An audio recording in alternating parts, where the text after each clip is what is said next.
Hi guys, so you've probably heard by now that a new beta version of Plants vs Zombies 3 was recently announced and released by PopCap Games. Currently PvZ3 is in a limited testing stage and available on the Google Play Store right now for those who live in Australia or the Philippines, unless you have an APK of course, and consists of 50 levels.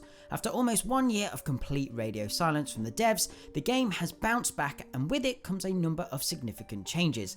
Many aspects differ from its previous iteration, but there are also some completely new additions that change up the original PvZ formula. With that being said, today we are going to be discussing the top 10 biggest changes that have been made to the game so far.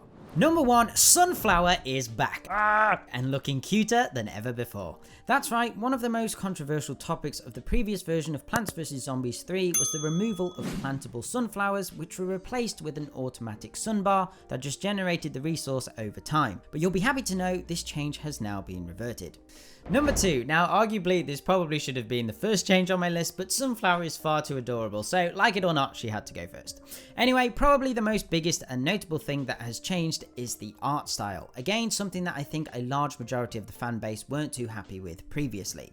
Instead of the low poly looking 3D art style that left a bad taste in many people's mouths, they have gone with something that looks a lot more familiar but still feels different enough to be unique in its own right. The devs have gone back to a more 2D look, however there are still a number of 3D-ish aspects, giving it more a 2.5D feel. Number 3, sticking with the theme of graphics, a new change that has been made that we haven't really seen before is the addition of subtle yet effective environment animations. This includes things like flowing water, car engine bouncing, and lava heat waves. Number 4, again something else the devs have gone back on is the orientation of the game. Whilst initially trying Portrait to change things up, which as we know didn't sit too well with the community, they have decided to go back to Glorious Landscape. I just think this makes a lot more sense for the 5-lane format PvZ is known for. The lanes are larger and easier to use on small mobile screens, and it means the environments built around the sides can be more elaborate, and I think that just immerses you more into the PvZ world.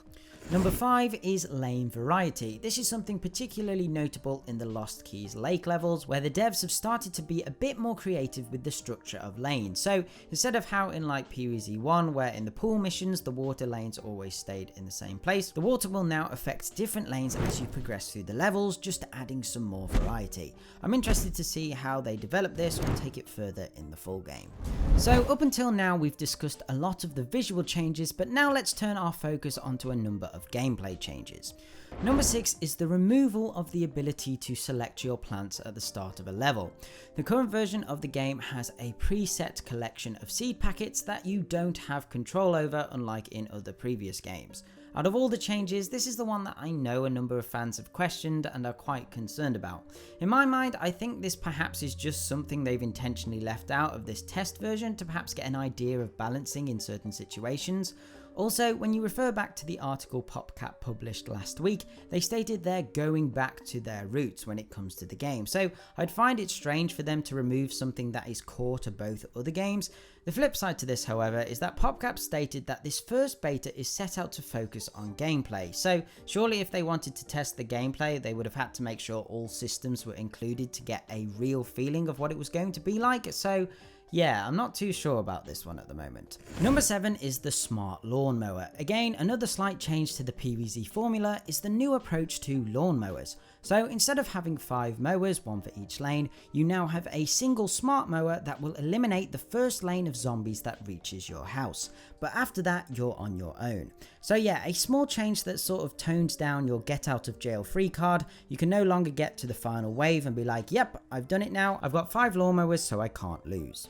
Number 8 is the live system. Very similar to Candy Crush, the new PvZ 3 has introduced a lives or brain system that generate over time to a maximum of 5. If all lives are lost, it will soft lock the game, preventing you from playing any more levels until you either wait for your brains to replenish or buy more with in-game currency. For number 9, we have new plant power-ups. In this version of the game, one-time use plants work slightly differently. Instead of placing them on the ground and activating immediately, they are used like power-ups where used to seeing in PvZ2.